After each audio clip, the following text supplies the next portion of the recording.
Bueno, me han preguntado primero qué es el año del jubileo.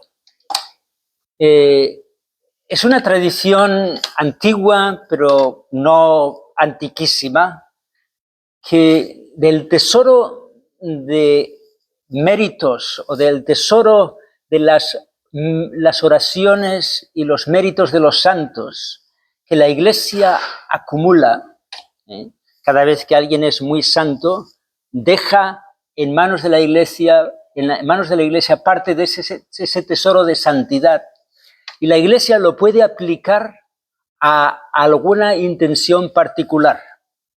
Eso también es la manera más normal, son las indulgencias, en el que la Iglesia dice: el que haga un curso de retiro o el que contribuya a esta causa puede recibir tantos años de indulgencia. Eso es como repartir el tesoro de los santos aplicándolo a alguna acción. Eso no significa que a esa persona, simplemente por dar el donativo o para hacer el retiro, se le vayan a perdonar los pecados.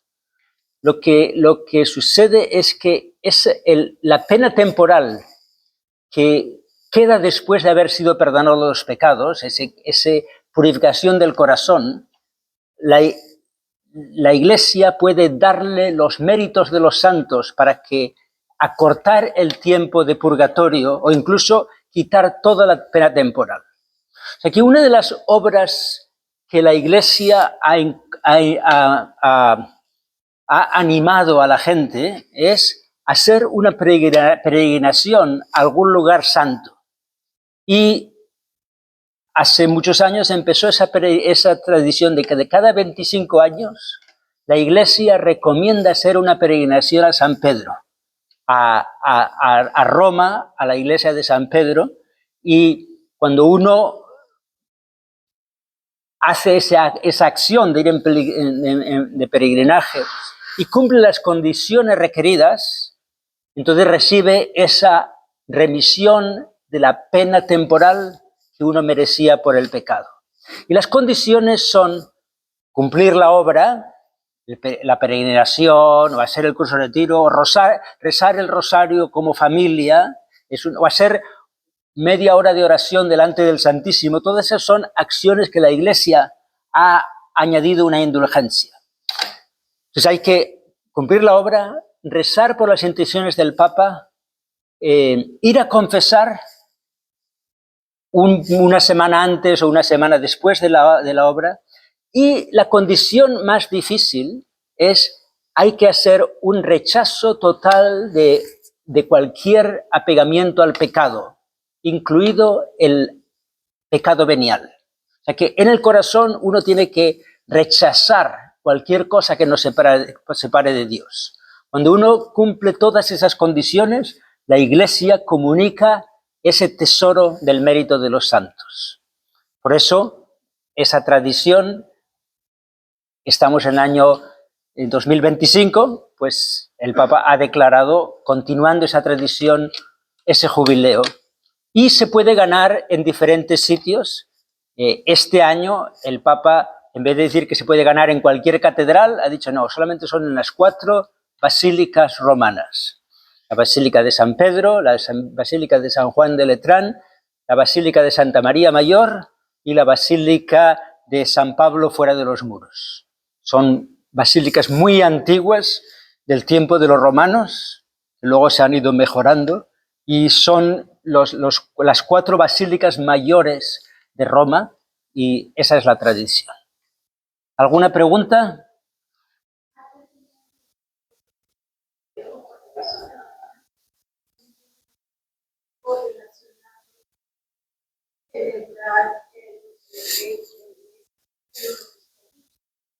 Decía que para Perú había 4 pues, que se tienen que celebrar, pero la Puerta Santa esto es. O sea que hubo otros años en el que el Papa dijo cada catedral puede tener una puerta santa, y esta vez ha dicho no hace falta entrar por ninguna puerta excepto cuando uno va a Roma. La única puerta es la puerta de las basílicas romanas.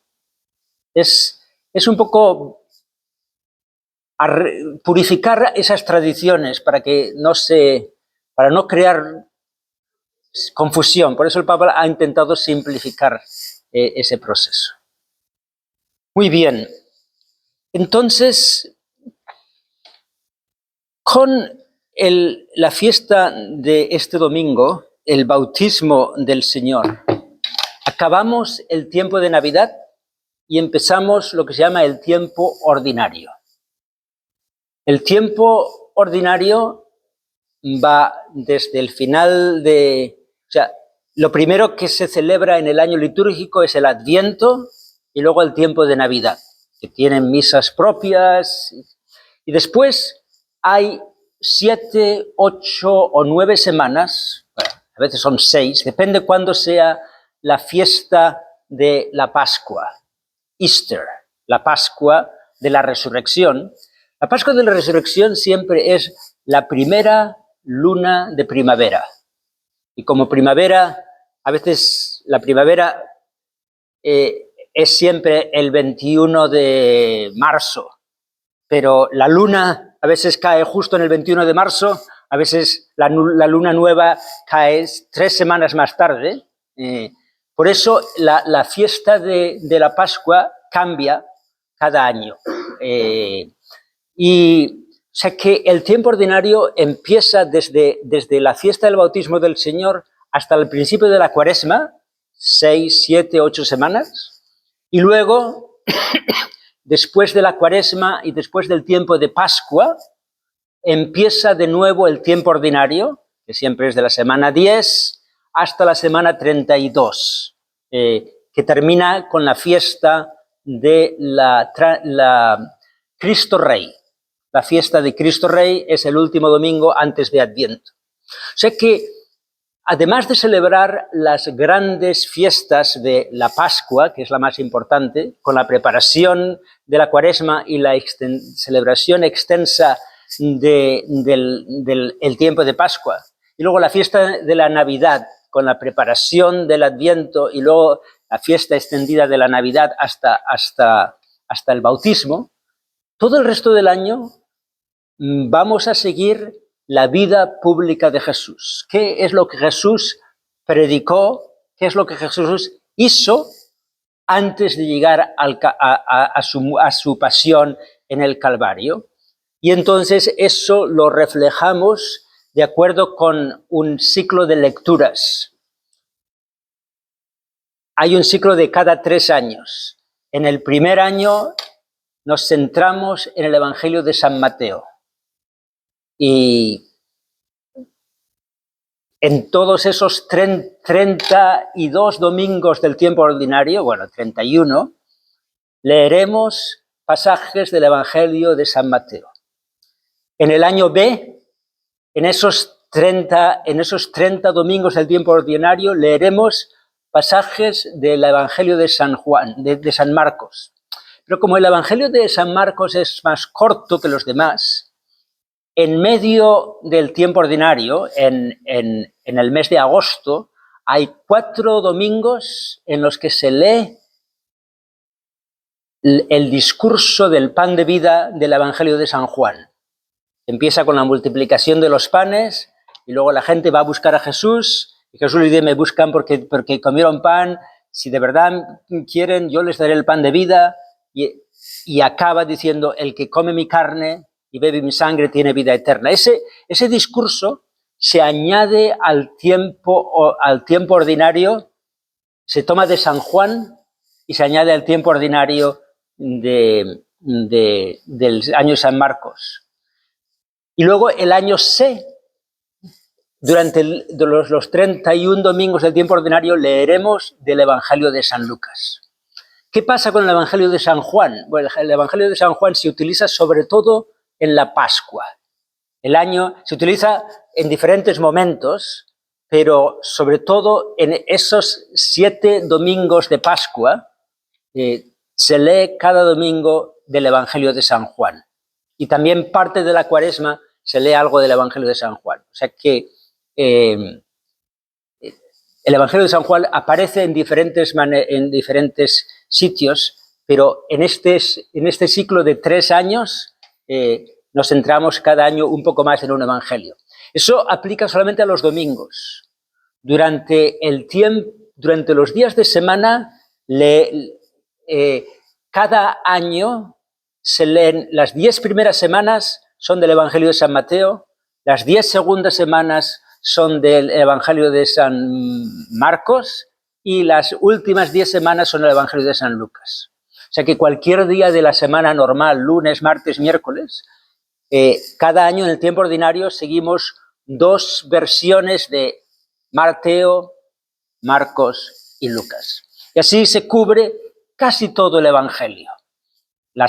La Iglesia, con una tradición muy antigua, ha ido eligiendo los pasajes que son más relevantes y así todos los que van a misa regularmente oyen casi los pasajes más importantes del Evangelio, tanto en los domingos como en los días de entre semana.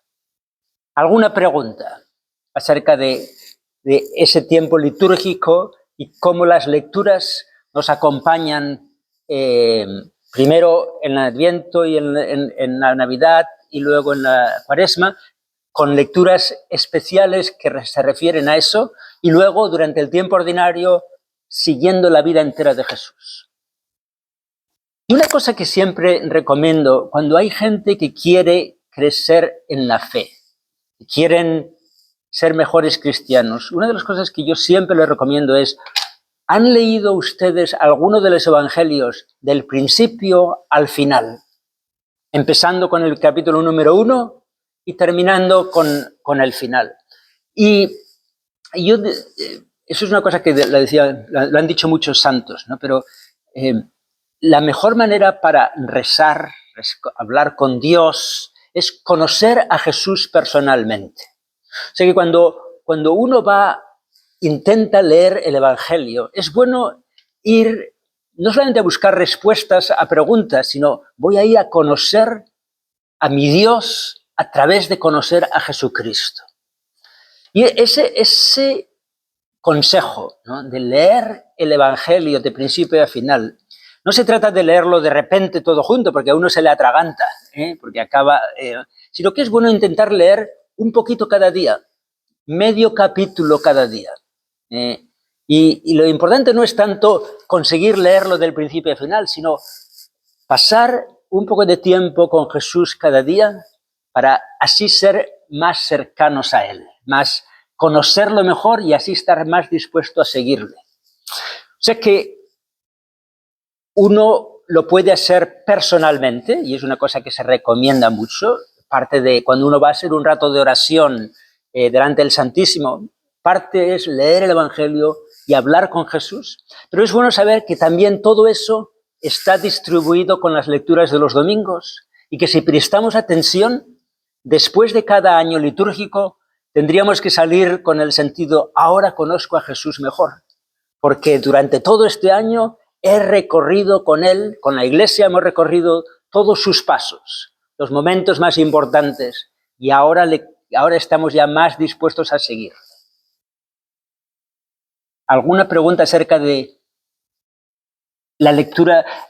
Aparte de las lecturas del Evangelio, siempre hay antes de la reforma litúrgica, solamente había una lectura del Antiguo Testamento o de las cartas de San Pablo, el Salmo y el Evangelio. Pero después del Segundo Vaticano II, viendo cómo se celebraba la misa antes, decidieron que haya una lectura del Antiguo Testamento, el Salmo, una lectura del Nuevo Testamento, de las cartas de San Pablo, de San Pedro, de Santiago, de la letra del Apocalipsis o del libro de los Hechos de los Apóstoles, y luego el Evangelio, siguiendo esa secuencia. O sea que es bueno conocer el Antiguo Testamento porque eso nos ayudará a entender mejor a Jesús. Y es bueno conocer las cartas de San Pablo porque son inspiradas por el Espíritu Santo y a través de ellas entendemos mejor cómo los primeros cristianos vivieron esa fe de haber encontrado a Jesús.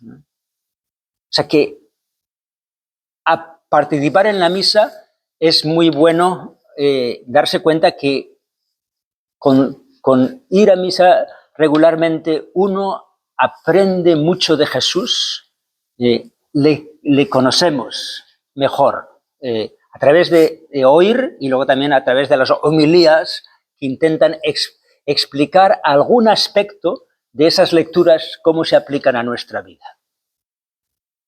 ¿Pregunta? ¿Alguna pregunta? Bueno, o sea que tanto la lectura personal como prestar atención. Una cosa que hacemos aquí en San Agnes es cada martes tenemos un estudio de Biblia en inglés mirando a las lecturas del domingo. Lo hacemos a una hora que no es muy buena, porque son a las 11:30 del mediodía, porque más tarde muchas veces yo tengo que estar disponible para la misa y para oír confesiones, o sea que a las 11:30 siempre estoy libre. Y esas las ponemos en el internet cada martes después de ese vídeo de media hora lo ponemos en el internet, o sea que los que quieran seguir algún comentario de las lecturas pueden seguir ese estudio de Biblia. Hay muchos otros comentarios. El Bishop Barron, el obispo Barron, que fue profesor de Sagrada Escritura y tiene un don especial de abrir la Escritura para que él cada semana da una reflexión de 10 minutos acerca de algún aspecto de las lecturas del domingo. O sea que si van a esa página que se llama Word on Fire, la palabra de fuego, ahí encontrarán esa reflexión del obispo Barron. Y luego hay otra cosa que mucha gente ha encontrado de gran ayuda, que se llama The Bible in a Year, by Father Michael Schmidt. Todo esto es en inglés, o sea que seguro que ustedes conocen algunas materiales en español, pero eso es mucha gente cada día escuchar una reflexión de algún aspecto del Evangelio les ayuda así conocer a Jesús mejor. Ese tiene que ser la meta de cualquier cristiano. No solamente saber las prácticas, no solamente saber cuáles son las leyes, sino conociendo a Jesús, conocemos el plan de Dios, cómo Dios se nos ha revelado. Y uno conoce a Jesús en la palabra y en el pan, leyendo y recordando la vida de Jesús y luego contemplándolo en la Eucaristía. Bueno, entonces, ¿cómo empieza la vida pública de Jesús? Si miramos al Evangelio de San Lucas, no lo tengo aquí conmigo, pero lo miré antes de venir. Un momento, es Shirley Sánchez, es una de las que viene aquí a la ¿puede alguien subir, abrirle a Shirley Sánchez, que está arriba? Mabel, ¿puede subir a la puerta? Y ahora le digo.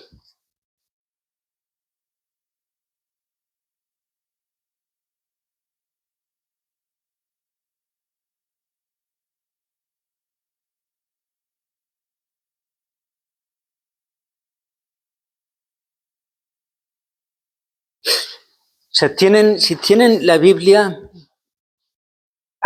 yo me compré una Biblia en español y me he olvidado de traerla. Pero Lucas 3. Lucas 3. Y la versión... Hay muchas versiones. 1995. La Reina Valera de 1995 es bastante buena.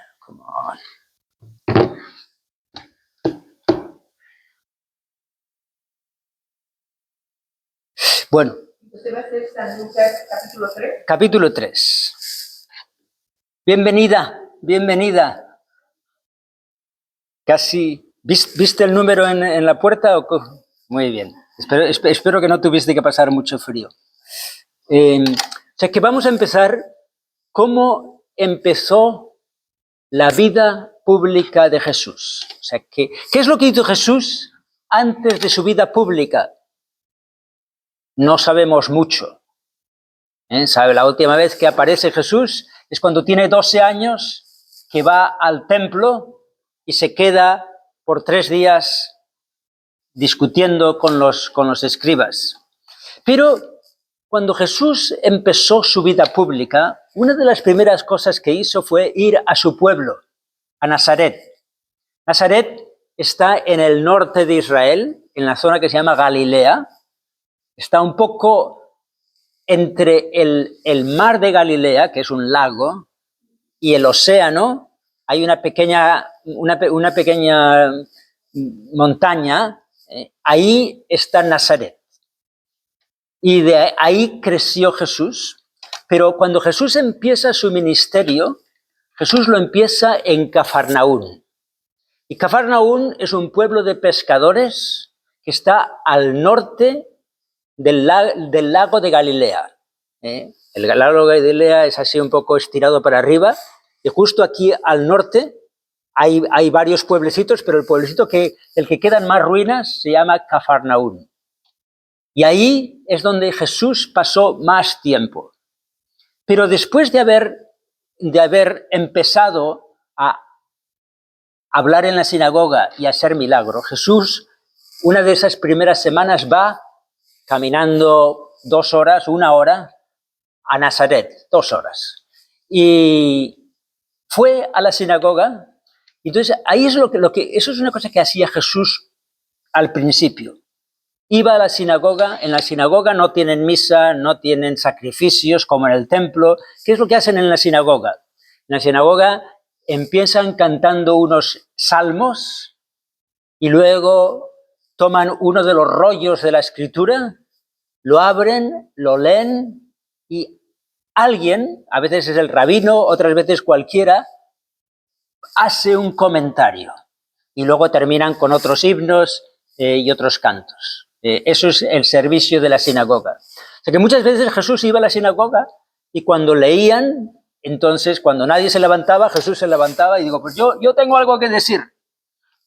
Y eso es lo que hizo Jesús en Nazaret.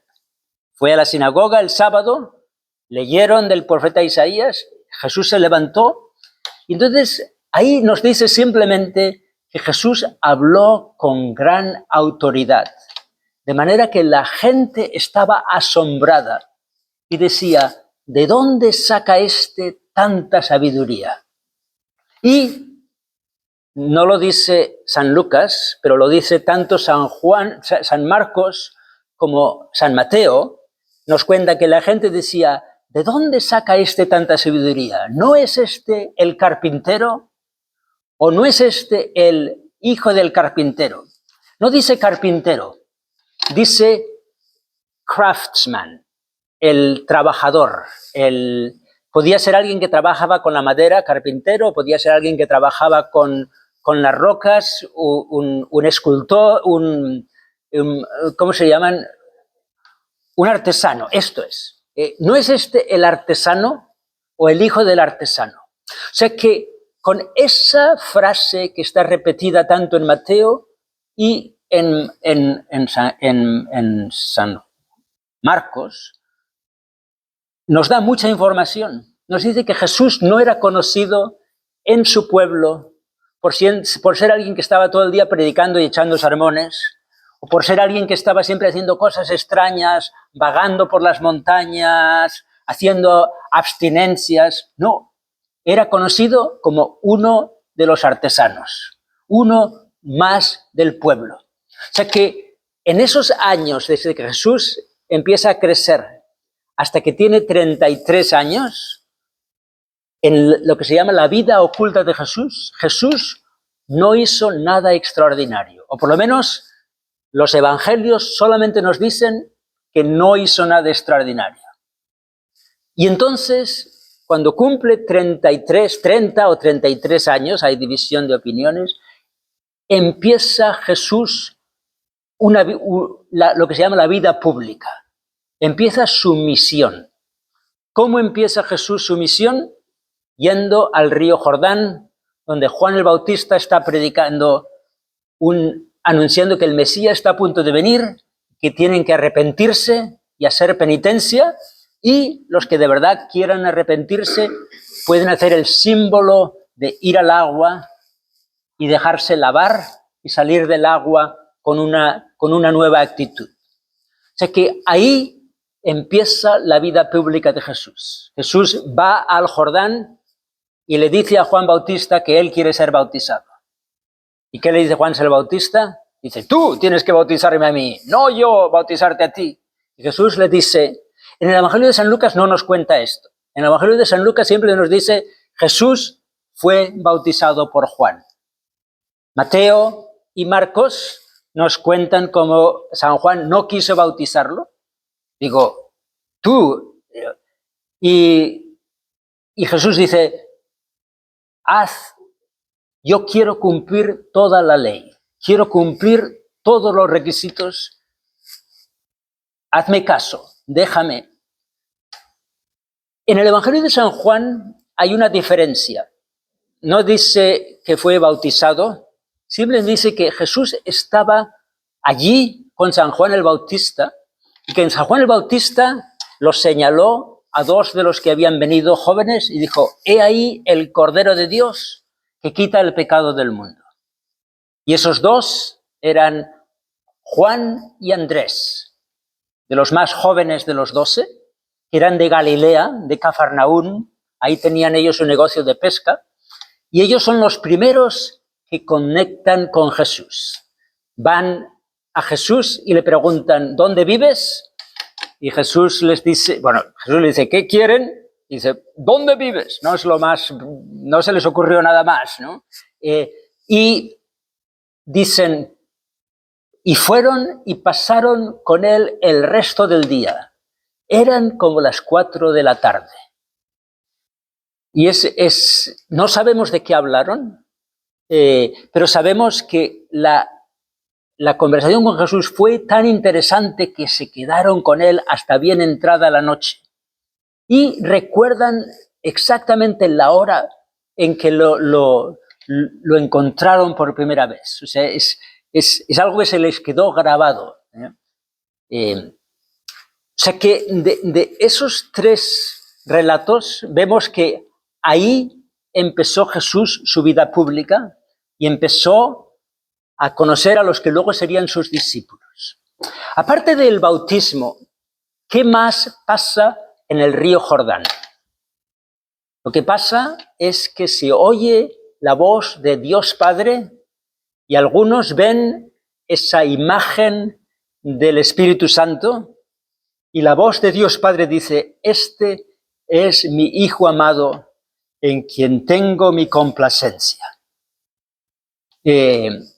Muchas veces hay 2 pasajes en el que Jesús dice, yo fui ungido con el Espíritu Santo para esta misión.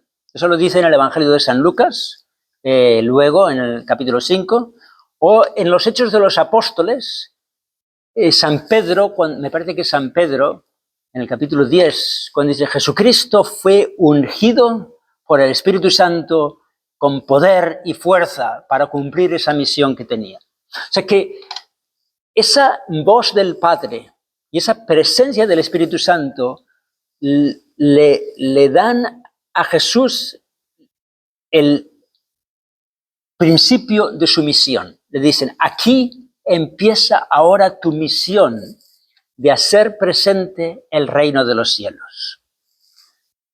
¿Por qué necesitaba Jesús la unción? Bueno, pues no la necesitaba, porque Jesús era Dios y lo sabía todo, pero muchas veces Jesús va a decir, como el Padre me envía, yo les envío a ustedes.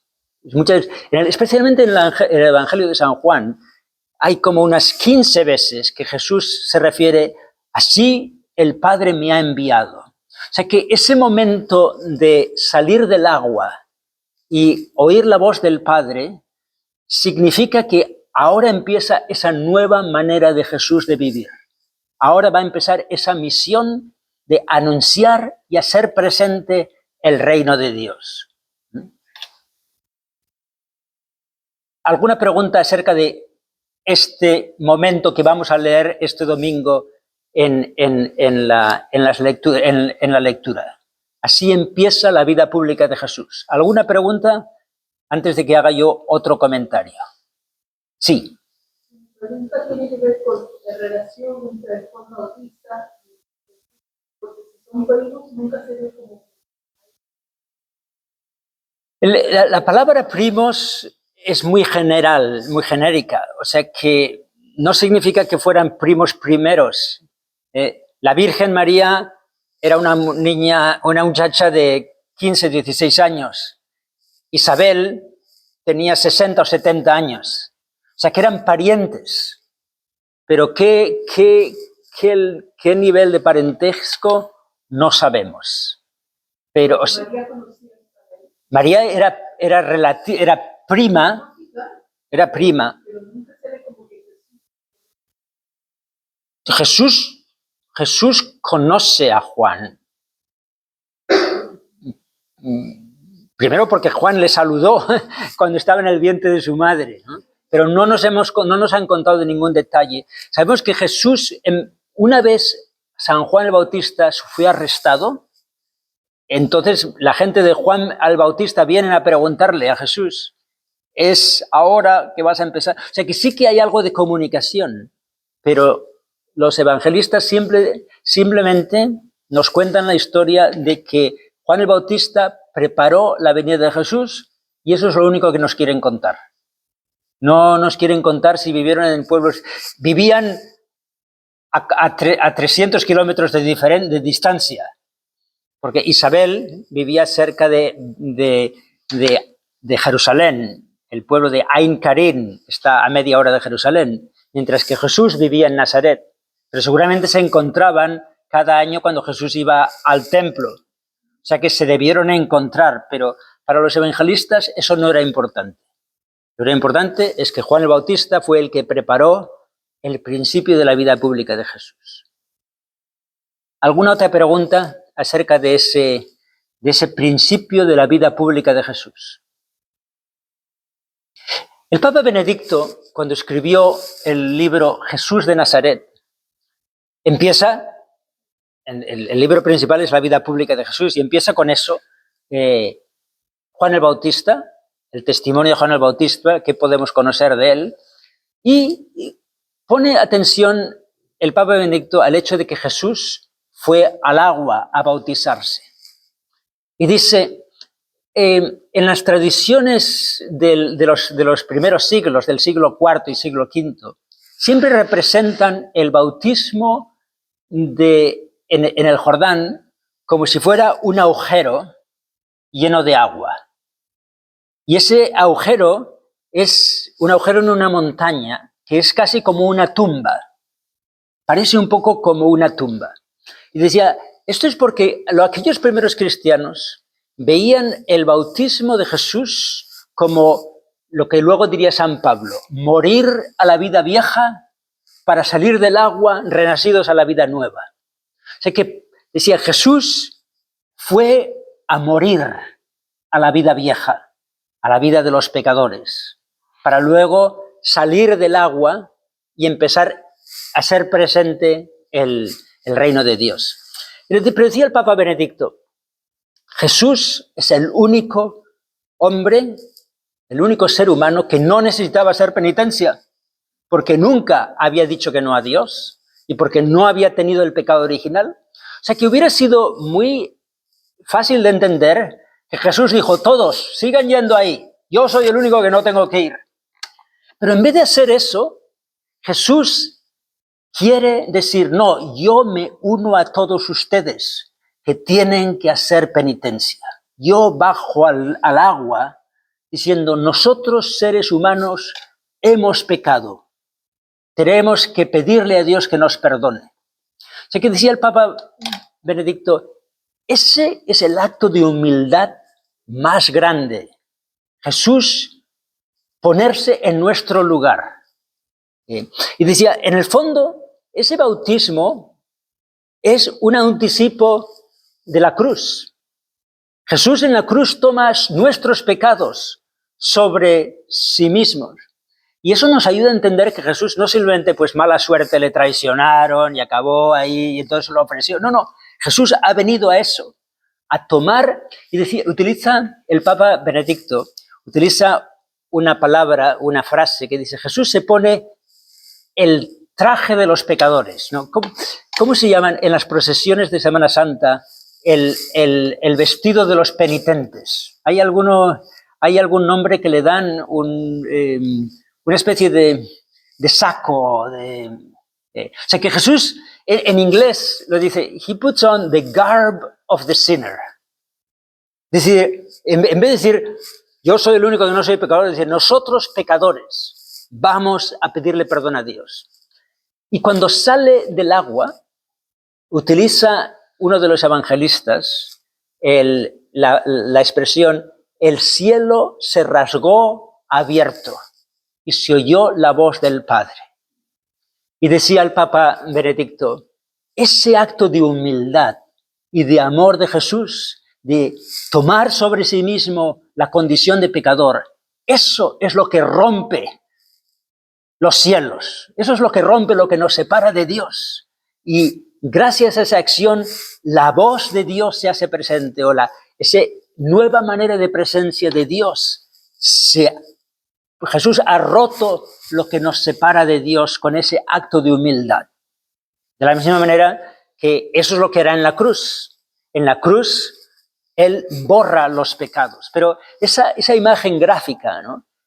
El acto de Jesús rasga los cielos y entonces ya se oye la voz del Padre diciendo, este es mi Hijo amado, Él es el que los va a restaurar. O sea que hay algo muy simbólico en ese bautismo que parece que es simplemente un símbolo, pero es un símbolo que es un anticipo de la cruz, de la humildad de Jesús, que toma nuestros pecados y así vence nuestros pecados con el gran amor y deja que Dios ahora ya se haga presente en una manera nueva. ¿Pregunta? ¿Comentario? Bueno, o sea que así empieza Jesús. ¿Qué hace después del río Jordán? Se va al desierto. 40 días de ayuno y de oración. En el Evangelio de San Lucas es el que más veces menciona que Jesús fue a orar. Que se levantaba por la mañana y estaba orando. Lo mencionan todos, pero a San Lucas es el que más nos habla de la oración de Jesús y que muchas veces Jesús se iba a un lugar aparte para estar a solas con Dios. Yo recuerdo, había un muchacho cuando yo estaba en Los Ángeles que decía, Padre, cuando Jesús está orando, ¿qué hace? ¿Está hablando consigo mismo? Porque es Dios. Y digo, esa es una pregunta muy buena, ¿no? Cuando Jesús reza, Jesús, como el Hijo del Padre, el Hijo eterno del Padre, tiene una comunicación directa. Todo lo que conoce el Padre lo conoce el Hijo. Excepto que el Padre ama al Hijo y el Hijo ama de vuelta al Padre. O sea que Jesús no necesita ningún tiempo especial. Pero una vez Jesús toma nuestra naturaleza humana, se hace como nosotros, ahora en su corazón humano necesita tiempos lejos de la multitud, lejos de otras cosas para poder dedicarle su atención al Padre. O sea que Jesús habla con Dios Padre a través de la naturaleza humana, a través de ese corazón y de esa voluntad que ahora Él ha adquirido. O sea, cuando Jesús va al desierto, va a preparar su misión de traer el reino de Dios, no solamente dándonos el ejemplo de que si queremos hacer algo por los demás hay que rezar y hay que ofrecer algún sacrificio, sino que Jesús quiere pasar tiempo a solas con Dios, con su Padre, pidiéndole por esa misión que va a cumplir. O sea que esos 40 días tienen también mucho sentido simbólico, porque nos recuerdan de los 40 años que el pueblo de Israel pasó por el desierto, que no pudieron entrar en la tierra prometida porque no estaban listos. O sea que Jesús un poco nos da a entender, para recibir ese reino de Dios que Él nos trae, hay que hacer oración y hay que hacer penitencia porque no estamos listos.